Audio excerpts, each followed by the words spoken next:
নমস্কার, আমরা আছি গাইসালে। আর গাইসাল নাম শুনলেই আমাদের সেই ট্রেন দুর্ঘটনার কথা মনে পড়ে।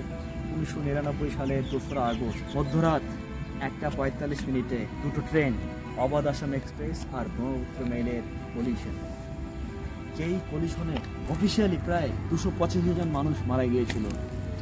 আহতের সংখ্যা অনেক অনেক অনেক বেশি। তো আমরা সেই গাইসাল স্টেশনেই আছি, এটি উত্তর দিনাজপুর জেলায় অবস্থিত। তো আমরা এই উত্তর দিনাজপুর ক্রস করছি, তো তাই আপনাদেরকে এটা দেখালাম। তো আপনারা একটু দেখে নিন।